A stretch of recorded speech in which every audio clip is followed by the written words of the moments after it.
cukup tinggi. Jadi ukurannya dari literatur yang kita baca, ini ukurannya sekitar 10 meter. Jadi setiap huruf ukurannya, panjangnya, tingginya 10 meter, lalu lebarnya sekitar 5 meter. Dan setiap huruf memiliki beratnya sekitar 3 sampai 4,5 ton.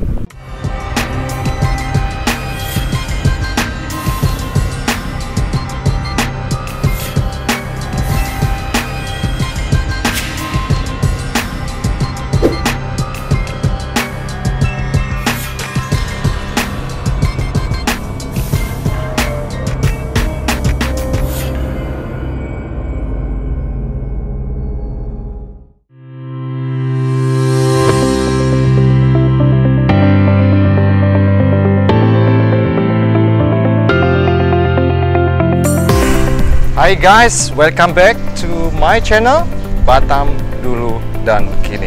Pada episode yang kedua ini saya akan membawa Anda ke sebuah tempat yang legend di Batam. Orang mengenalnya sebagai Bukit Clara, yang di punggung Bukit Clara, di atas puncaknya itu ada sebuah markah yang diberi nama Welcome to Batam. Jadi orang lebih mengenal ini tempat sebagai Welcome to Batam. Nah, Welcome to Batam ini sejak hampir 1 dekade lebih menjadi sebuah landmark selain Jembatan Barelang. Nah, kalau Anda ke Batam, Anda belum dianggap pergi ke Batam kalau belum singgah di tempat ini. Jadi ini sebuah destinasi wisata yang wajib dikunjungi ketika Anda bertandang ke Pulau Batam. Nah, apa cerita di balik Clara ini? Saya akan bawa Anda nanti naik ke atas juga untuk menceritakan seperti apa sebenarnya sejatinya cerita yang melingkupi Bukit Clara. Oke, jom saya akan ajak Anda pergi ke sana.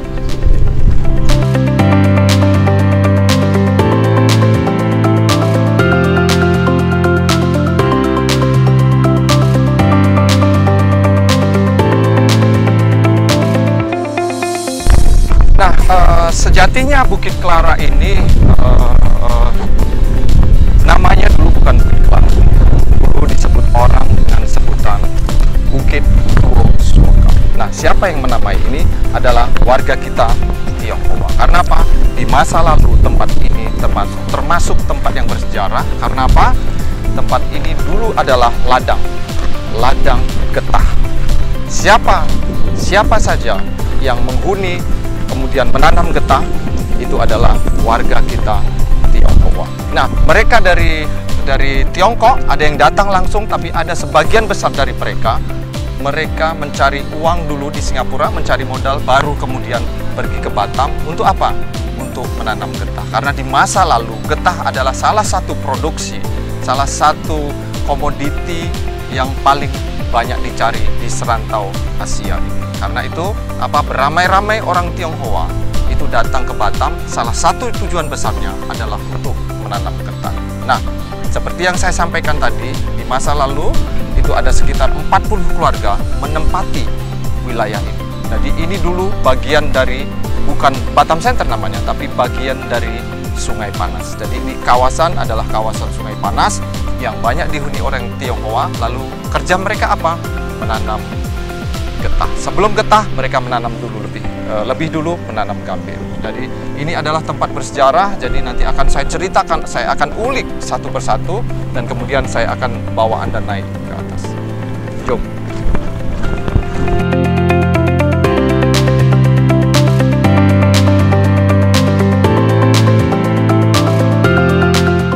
Nah, Bukit Clara sendiri itu mulai ditancapi sebuah landmark. Seperti halnya kalau Anda ke Amerika, itu ada landmark Hollywood. Jadi ini ide pertama kali dicetuskan oleh Wali Kota Batam, Bapak Ahmad Dahlan. Beliau mencetuskan untuk membuat markah seperti ini. Lalu terjadilah apa yang sekarang Anda bisa lihat, ada sebuah markah Welcome to Batam yang sampai sekarang menjadi sebuah tempat yang ikonik, sebuah landmark di Batam di luar Jembatan Barelang. Oke, jom, saya tidak akan berpanjang lebar, nanti saya akan ajak Anda langsung ke atas kemudian menyaksikan bagaimana cantiknya view dari Welcome to Batam untuk melihat sekitar area Batam Center dan sebagian dari Gunung. Yuk, kita cari.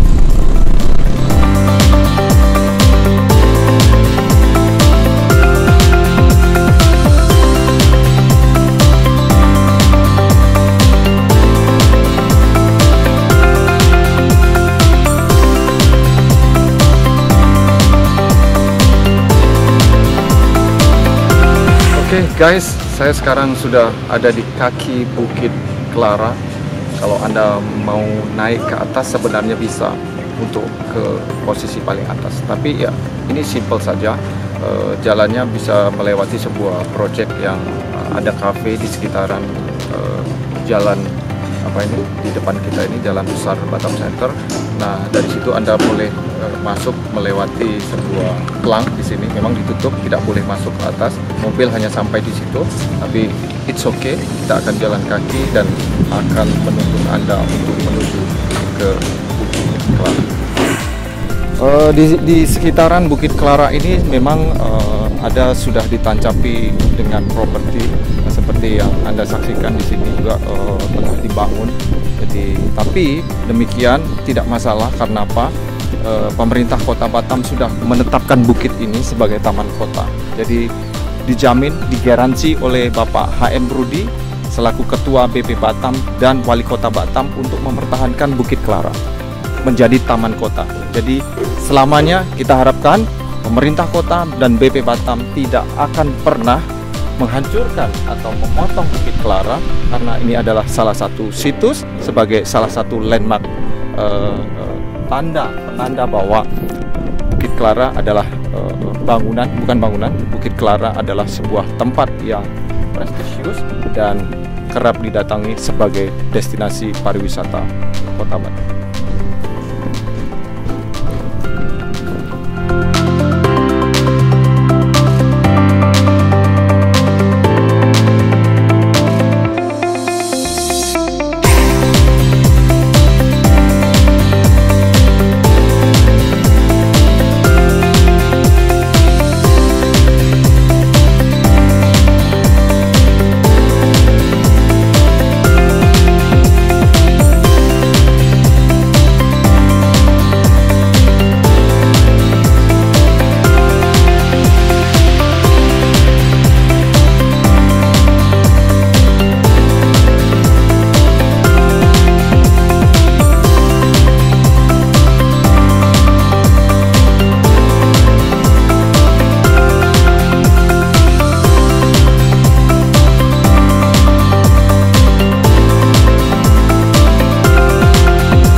Guys, saya sudah ada di hampir saja mendekati punggung Bukit Clara yang mungkin berjarak sekitar 50 meter lagi saya sudah bisa ada di markah Welcome to Batam.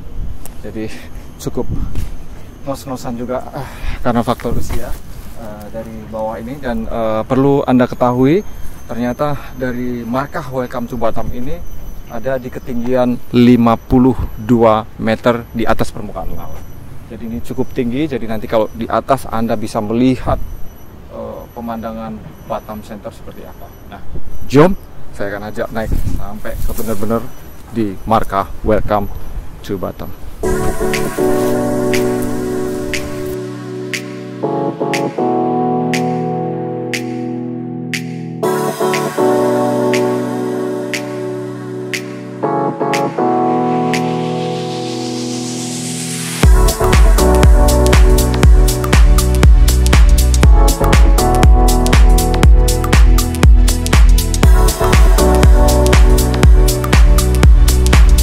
Guys, saya sekarang berdiri 52 meter di atas permukaan air laut ya. Jadi ini ini cukup tinggi dan sudah sampai di markah Welcome to Batam. Tapi ternyata setiap saat ini selalu dikunci dan dipelihara oleh kawan-kawan kita, rekan-rekan kita dari BP Batam. Itu ada tempat beristirahat mereka juga, dan agaknya cukup terjaga karena dibersihkan. Kalau tidak ini sudah jadi semak belukar yang mungkin orang mau kesini pun tidak. Oke, jom ikuti lagi.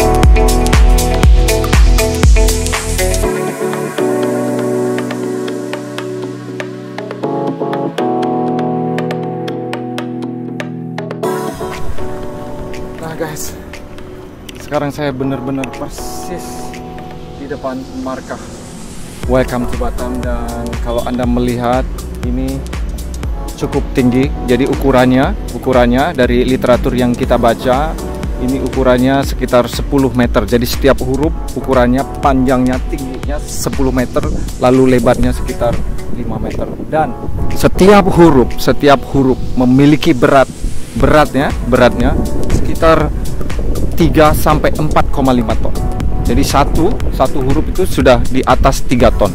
Jadi Anda bisa bayangkan ini sebuah gawe besar juga, tidak mudah untuk membangun, untuk mewujudkan Bukit Clara menjadi sebuah landmark, karena harus ditancapi oleh huruf-huruf markah Welcome to Batam yang ternyata beratnya berton-ton.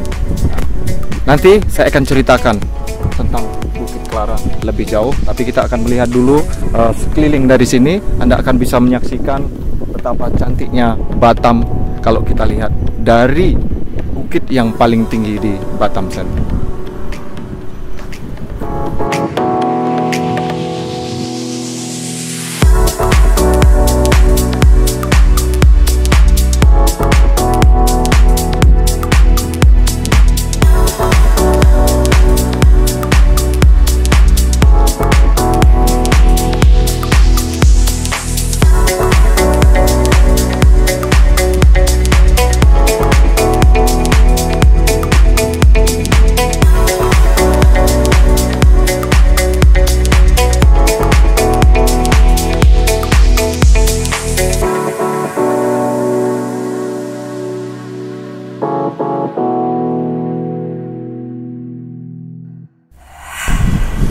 Ya guys, saya tadi berjanji kepada Anda untuk menceritakan seperti apa sebenarnya sejatinya Bukit Clara itu.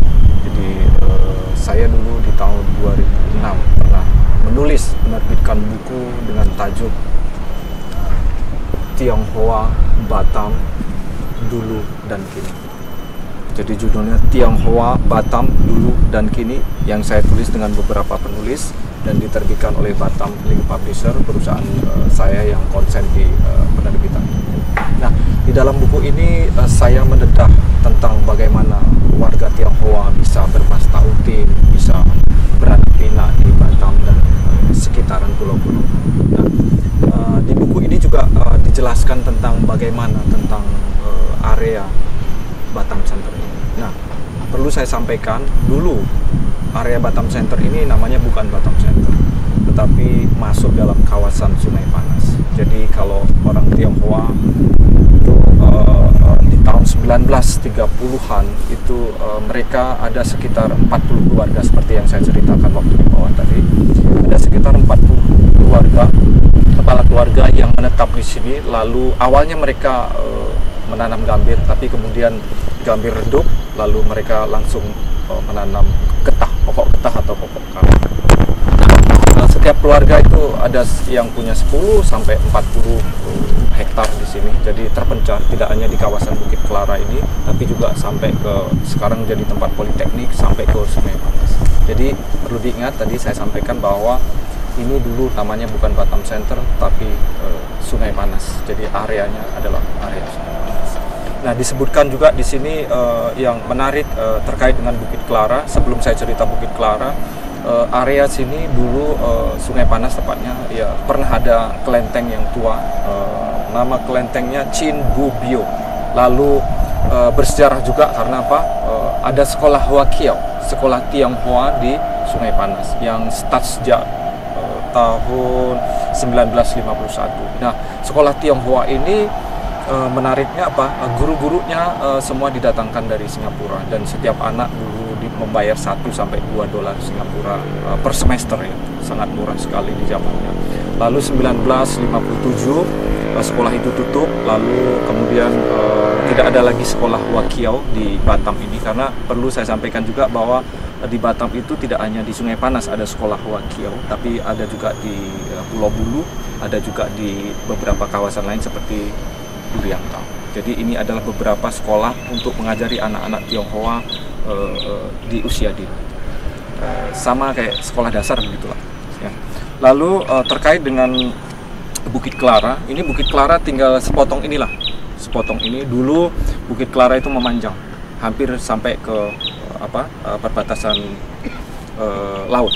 Nah, sebagian untuk timbun di depan kita gedung Otorita Batam, sebagian lagi untuk timbun di tempat-tempat lain. Nah, ini sekarang disisakan oleh pemerintah Kota Batam untuk dijadikan taman kota seperti yang saya sampaikan tadi.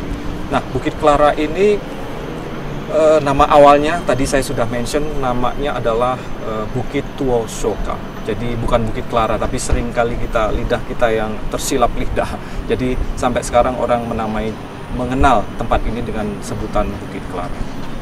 Nah, ceritanya Bukit Clara ini dulu di masa lalu sebagai penanda. Jadi kalau orang-orang Tionghoa yang berlayar kemudian masuk ke Sungai Panas, itu penandanya adalah Bukit Clara. Jadi sebelum masuk ke mulut sungai di Sungai Panas, mereka ada penandanya Bukit Clara karena ini adalah bukit yang paling tinggi. Jadi itu jadi penanda berlayar, jadi akan masuk. Jadi kalau sudah ketemu bukit, wah kelihatan bukit, berarti itu sudah masuk ke Sungai Panas. Jadi ini adalah penanda. Nah, perlu saya garis bawahi bahwa Bukit Clara ini dulu termasuk dikeramatkan karena apa? Menurut kepercayaan orang Tionghoa, Bukit Clara harus dijaga, jangan sampai dibangun apapun di atasnya. Jadi itu kalau terjadi, misalkan ada penghapusan Bukit Clara, itu menurut kepercayaan mereka itu akan ada bencana besar di pulau ini. Jadi berdasarkan mitos ya, silahkan boleh Anda percaya atau tidak, yang jelas orang Tionghoa punya kepercayaan, sebagian dari mereka, bahwa kalau sampai Bukit Clara ini dipotong lagi, ditiadakan, akan ada bencana besar di pulau ini. Boleh percaya, boleh tidak. Jadi paling tidak sekarang Bukit Clara seperti yang Anda lihat jadi landmark yang sangat ikonik di Pulau Batam, dan orang dianggap tidak pergi ke Batam kalau belum foto selfie di Bukit Clara. Oke, karet ya, getah yang dikelola oleh warga tempatan Tionghoa itu ada ratusan hektar, tapi kemudian ada sebuah firma dari Singapura yang datang ke Sungai Panas, lalu sebagian dari tanah-tanah milik warga Tionghoa itu dibeli oleh perusahaan yang namanya firma Gosong. Nah, perusahaan ini termasuk besar, menguasai beberapa lahan termasuk di area sekitaran Sungai Panas. Dan mulai tahun 1951 era karet getah di Batam dan sebagian di Kepulauan Riau itu sudah mulai redup. Lalu orang-orang Tionghoa sebenarnya masih bertahan sampai tahun 1957. Mereka di sela-sela karet, meskipun harga karet sudah redup, di sela-sela karet mereka menanam merica. Jadi merica-merica ini ditanam, ya mampulah untuk membantu kehidupan sehari-hari mereka. Tapi di tahun 1957 itu sudah benar-benar sulit. Jadi puncaknya di tahun 1960-an itu sudah tidak ada lagi pertanian yang menggarap karet.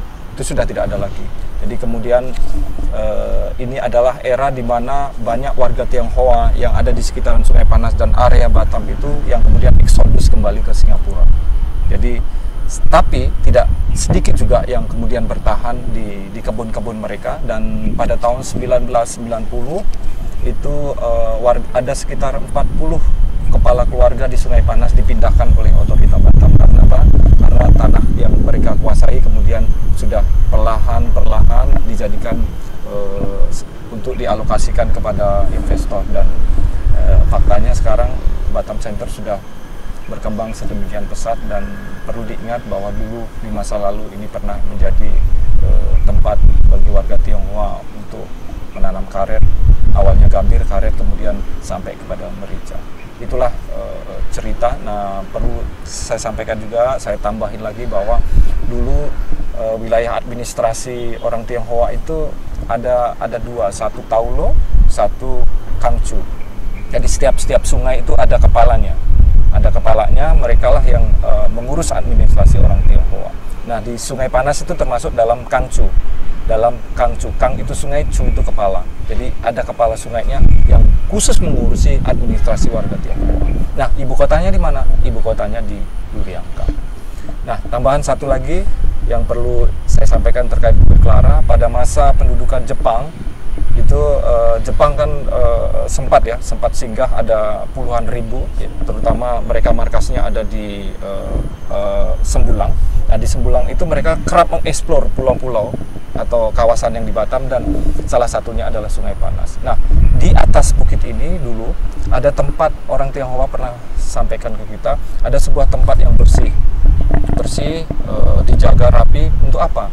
Itu untuk persembunyian orang-orang Tionghoa, terutama kaum perempuan dan anak-anak, kalau sekali waktu ada inspeksi dari para tentara Jepang. Jadi ini tempat persembunyian yang memang dikhususkan bagi anak-anak dan ibu-ibu, terutama kaum wanitanya, untuk bersembunyi dari kejaran tentara Jepang. Nah, itulah riwayat Bukit Klara yang sampai sekarang menjadi sebuah menjadi sebuah situs yang cukup terkenal di luar Jembatan Barelang. Oke guys, satu lagi yang agaknya jangan sampai luput ingin saya sampaikan, bahwa sebenarnya kami Batam Heritage Society pernah punya konsep agar di Bukit Klara itu tidak hanya ada ditancapi oleh markah Welcome to Batam, tapi di atas bukit, di puncaknya itu pernah kita gagas untuk dibuat sebuah museum. Jadi museum itu namanya Museum B.J. Habibie di atas bukit itu, dan bentuk bangunannya adalah berbentuk pesawat prototype pesawat N250 yang di-develop oleh B.J. Habibie, dan di atasnya dibuat bangunan yang menyerupai N250. Di dalamnya ada galeri tentang museum, semacam museum begitu. Jadi Museum B.J. Habibie, di dalamnya nanti ada galeri bagaimana yang bertutur tentang bagaimana Pak B.J. Habibie pertama kali menginjakkan kaki di Batam, sampai beliau kemudian dibutuhkan oleh negara untuk menjadi Wakil Presiden Republik Indonesia. Sebelum itu beliau sudah sekitar 20 tahun lebih bermastautin di Batam dan ikut mendevelop kota ini dari 1978 sampai 1998. Jadi di situ nanti ada frame time, ada timeline bagaimana B.J. Habibie membangun pulau ini dari secara masif ya, sejak 78 sampai beliau kemudian terpilih atau dipilih menjadi Wakil Presiden Republik Indonesia dan akhirnya menjadi Presiden Republik Indonesia. Jadi itu sekedar wacana, sekedar ide. Siapa tahu someday betul-betul bisa terwujud. Jadi nanti kalau orang ke Bukit Klara ini, Anda tidak hanya menyaksikan markah Welcome to Batam, tapi bisa pergi ke museum di puncaknya, lalu bisa melihat historis Batam, terutama pada era B.J. Habibie memimpin Batam. Nah, itu yang pertama. Yang kedua, nanti di atasnya itu ada restoran yang di rooftopnya gitu. Jadi siapapun boleh naik ke atas. Setelah melihat museum, mereka bisa santai menikmati kuliner yang betul-betul khas dari Batam dan Kepulauan Riau. Tapi itu sebatas ide ya, siapa tahu someday bisa terwujud.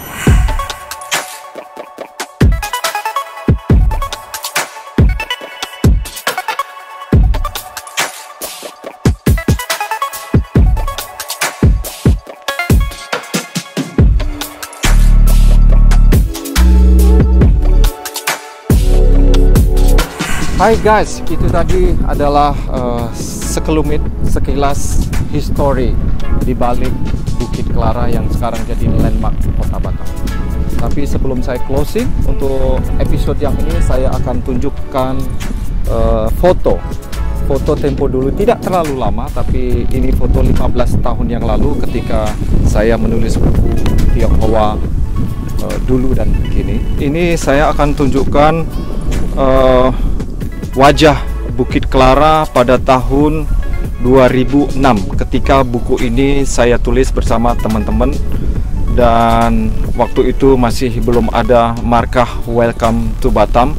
Jadi ini mungkin simple tapi cukup bersejarah di foto ini karena bisa melihat bagaimana Bukit Clara sebelum disemati oleh markah Welcome to Batam.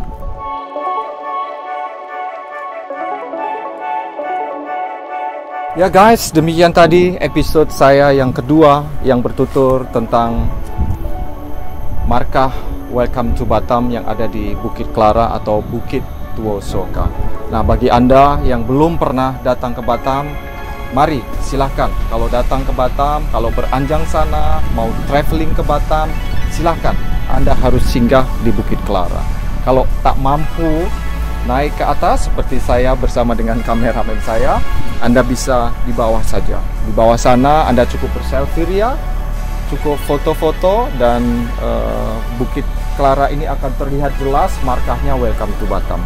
Nah, itu adalah menjadi penanda bahwa Anda sudah betul-betul sahih berada di kota kami yang kami cintai. Ya, demikian guys, Burung Irian Cendrawasih.